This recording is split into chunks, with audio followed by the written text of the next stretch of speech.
country. Close your mouth. I don't want you to listen to them. Close your mouth, Shiana. Read the Constitution. What does the Constitution say? You don't even know the Constitution of the United States. Close your mouth, Shiana. What happened, Shiana? I didn't give you consent to report me. What happened? Look, yeah. What happened? Look where you go with your head. I didn't give them any personal What happened? Something is wrong. Something is wrong. You have something is wrong. I don't know. You're wrong, my friend. What happened? It's not normal. Don't record me. No. Is that free speech? This is my free speech. No, too. no, no. Thank you, my You love. Thank you. need my permission to No, record you yourself. don't. I'm on public land. No. This is public land, so you should stop harassing them. I'm not Yeah. harassing You're saying them. discriminatory language. Why are you saying go back to your country? This So Simone Sanders of MSNDNC recently said that black people were next in line for deportation. Now that's news to me. I have been an American citizen, a black male American citizen for 64 years. And I guess the bigger question is, where would they send us to? I mean, no other country has an open border policy where they'll receive, 15 to 20 million foreigners into their country. So people on the left, liberals, Democrats, whoever you might be, can you please do me a favor, do us all a favor, and stop comparing black Americans to illegal rapists, murderers, drug traffickers, human people traffickers. We are definitely not the same. In the words of Kendrick Lamar, they not like us. Every time we look at the news, there's always something to talk about. There's always tension in the air. And today we're considering the video of a white man who made a statement and inciting the black communities. And when I mean the black community, I'm not talking about the African Americans. I'm talking about the indigenous black Americans, the people who own the land called the United States of America, to go back. And I'm asking the fundamental question, go back to where? From what? If there's anyone that needs to go back, it should be the Europeans who came and colonized the territory. And that was why when they came, they called the place colony. The same thing they did in Africa. And so we'll be exploring various videos that are in that regards. All credits to the original content creator. If you're just coming across my YouTube channel, you're welcome. Please feel free to hit that notification button, hit that subscription button, so that when we upload new and exciting content, you'll be the first to be notified. Credit to the original content creator. So let's dive right into the video, and at the end of the video we'll come to give you our personal analysis. Thank you. 30,000 Ukrainians sought asylum here in the city of Chicago. Nobody said a mumbling word, but all of a sudden indigenous people who are trying to get to a land that was robbed from them through colonization, they want me as a black man to be mad at them? You got to be out of your freaking mind if you think I'm going to allow white supremacy to divide black and brown and indigenous people in the city of Chicago. You want America to be 99% white. Probably say realistically we could get to like 75. I think we need to like deport a lot of people to, actually have that. I think we just need to deport people. Here's the problem though. It's like, okay, we deport people, but Yeah. what does that solve? Can I ask you a real quick question, just like out of curiosity? What historical precedent do you have for mass deportations generating a net economic gain in the United States? Well, I don't think, like I said, I don't think GDP is everything. I would say culture. I'm not just saying GDP, I'm just saying gain of any kind. Wages actually meant more in 1965 before the Hart-Celler Act. So I guess I would reflect Do you think to that was because of mass deportation? No, it was because it was pretty much all white people here, and they weren't over here yet. Do you know why wages were so competitive in the 1960s? Because America actually built stuff. Do you know why America actually built stuff back then? Because we had all the factories and yes, because we had one of the few countries that wasn't completely bombed out infrastructure-wise after World War II, which made it incredibly easy for the United States to maintain a lead over other countries until after the Marshall Plan reached its fruition. And then suddenly you have the 1980s where a bunch of people are freaking out over Japan potentially surpassing the United States. Right now it's China. They're concerned about China surpassing the United States. because we opened our doors to China. Pretty sure Nixon was the one who did that. Everything. My question to you is, when in American history has mass deportations been a net positive for the country? When has mass immigration been a net positive for the country? Throughout the entire United States history. Yeah, but it depends where these immigrants It wouldn't be are from. America That's the without thing. immigration. Yeah, I mean, it wouldn't be America, but those immigrants, they were mainly, you know, Germans and WASPs that were coming over. Are you forgetting the people who were brought over in the slave trade? Those are immigrants too. Yeah, I mean, yeah, and I'm not saying black people are essential to American culture. Black people have, you know, been in America since America was founded. But I would say, but you want America to be 99% white. Well, I would probably say realistically we could get to like 75. I'm mainly asking, when has mass deportations been a net positive in American history? We've never had to do mass deportations because we never had 50 million. We did mass deportations during Mexican repatriation in the 1930s. There's the Indian removal. Yeah, but it was a lot less people. There's also Operation WB in the 1940s. There were the Palmer raids against Italian Americans in the 1930s. Mass deportations are very much. But it wasn't as much. How do you know that for sure? How many people were deported? I mean, how many people were in the Mexican appreciation? I don't know. I mean, so how many people would you like to see deported, and from probably? Obviously, you want all the Somalis deported. Probably yes, all the Somalians, even if they're American, even if they're citizens. Yes, I would probably say about 20 million. Realistically, 20 to 30 million. So if there's only 11 million undocumented immigrants in the United States, I know. I think we need to denaturalize some people. And how do you do that without impeding upon people's civil rights? Past like 10 to 20 years, I'd say that could be our framework. Have you committed a crime? Are you net positive or net negative on the taxpayer system? Have you acclimated to American society? And I think we can do that. How is that in any sense an ethical policy? How is that not going to be exploited? Wouldn't that also apply to every white person? I mean, if a white person commits a crime, should they be denaturalized and sent back to Germany or England?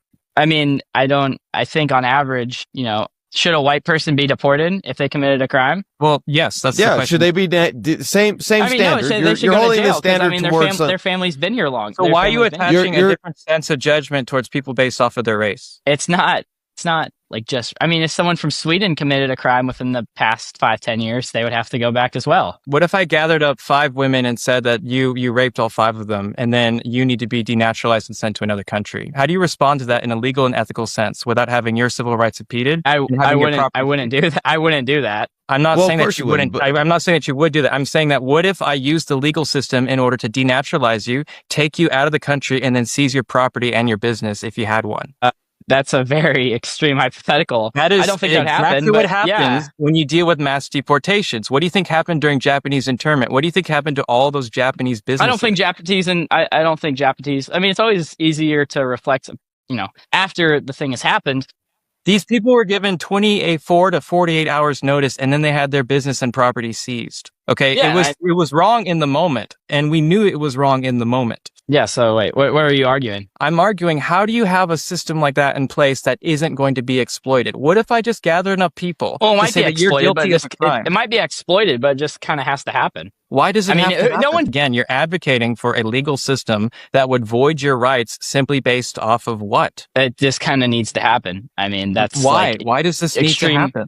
Because America is being replaced, Canada is being replaced, England's being replaced. Let me ask you this question. You're having a different sense of judgment based off of people's race, which is already unethical, and then you're claiming that this has to happen, but you haven't provided a substantial reason as to why. There's no historical precedent for mass deportation actually helping the people of America in general. Yeah, because we've never had 50 million immigrants in the country. I mean, we live in such a time that's different from all But the country is immigrants. What you're saying is that because it was white immigrants, it's okay. But if it's black or brown or somebody that's black not people, a Christian, I'm not deporting black people. Black people have been in America for, I'm pretty sure, longer under than the system that you propose. That would also make Africans vulnerable to being denaturalized and deported. No, it wouldn't, because black people are essential. Black people have been in America. That's different. West Africans have been in America since America. Are you sure that a legal system won't be disproportionately negative towards people who are of African descent? Again, I mean, the Germans were very tribal. Did mass deportations work? I need you to provide at least one historical precedent for that. Actually, because it's never had to happen. We've never had to do this.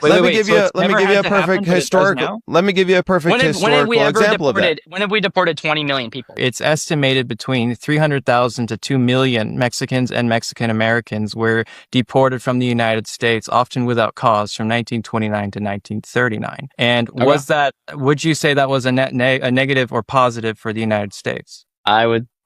I'd say it's a positive. Okay, then why is it that the United States needed those laborers again, so they instituted the Bracero program only a few years after that? I'm not familiar with the Bracero program. That's exactly what I'm speaking on, because if you don't have any historical I don't have a problem with Mexicans. I really don't. You know, good food. I didn't say that. I didn't say that. But you said that you need to have mass deportation, but you've got zero historical precedents for this. And you argue we've never had this many people in the country. But as a proportion of the population, when have you needed Indians to work American jobs? When have you needed Somalians in Minnesota? I mean, the list goes on. As a proportion to the United States population, 2 million Mexican and Mexican Americans in 1929 to 1939. So that is a fairly, adaptable model to see what happens when we remove that many people from the country. And there are multiple other instances. The Indian Removal Act. Would you support the Indian Removal Act in retrospect? I don't know. It's a tough question. Indian reservations, I don't know if you've ever drove through them, but they're kind of rough areas. Why is that? Because the United States government has been robbing them since the United States was formed. But they didn't build anything. What did we rob them of? No, that's completely false. Their land, their lives, their childhood, their women. Read the book, Bury My Heart at Wounded Knee. Do you know why they passed the Indian Removal Act? No, I do not. Andrew, it's because they wanted access to Native American gold mines. Okay, they wanted access to Native American businesses. Mind you, that the people that they were removing were assimilating into American culture. They were doing everything that you're asking them to do. They were assimilating into American culture. They were running businesses. Instead of fighting this outright, aside from the Seminoles in Florida, most of the people who were subject to being deported or moved to Oklahoma and the Trail of Tears tried to fight the Indian Removal Act in the Supreme Court, in which President Andrew Jackson just ignored the Supreme Court's ruling. So again, you have another example of mass deportation being a net negative on the people of America and the economy as well. You look at an area, I mean, if you look at I've drove through Indian reservations because there is Indian reservations in North Dakota, if you're going to talk about the conditions of Native American reservations today, that is because of the Indian Removal Act. You're blaming people for being exploited, and you're saying, well, this place is rough. It's a lot easier to talk on things in retrospect. I mean, at the time, they thought that was probably the best thing to do.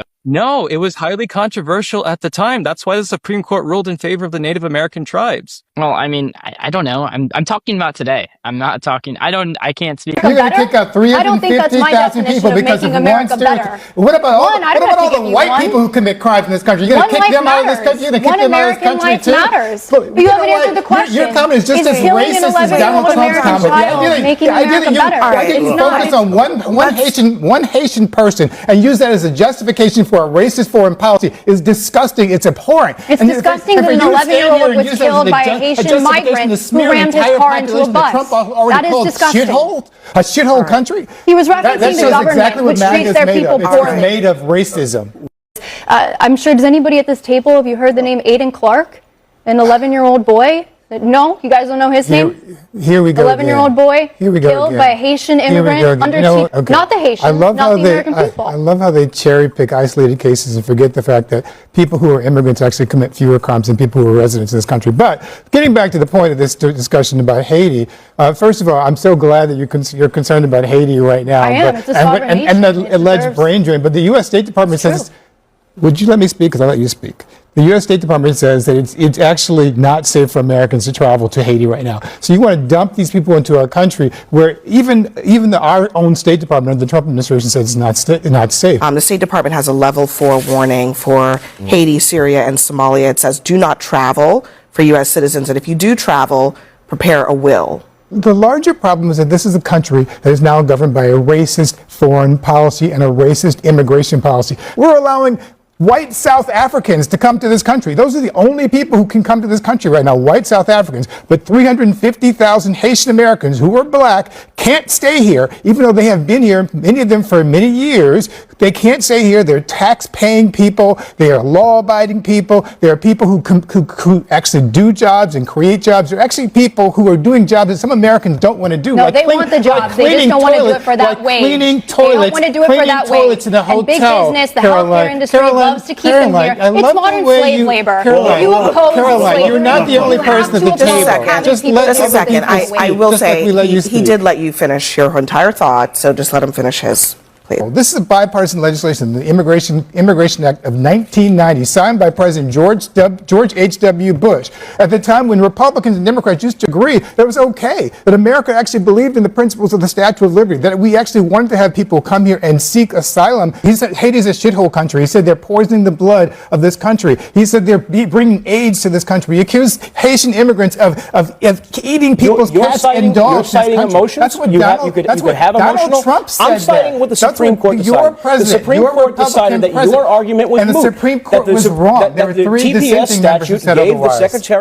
This kind of videos get me really very short, and it tells me how dumb some people can be and how uninformed they can be, because for you to begin to make certain propositions and begin to make recommendations that have to do with deportation of people, where you say you want 97% at least of the American population to be white, the question needs to be asked, where did the white people come in the first place? Maybe he forgot that in his history school, that there were native people in the land when the Europeans, they came from Great Britain to America to occupy the land and to disseminate the local people there.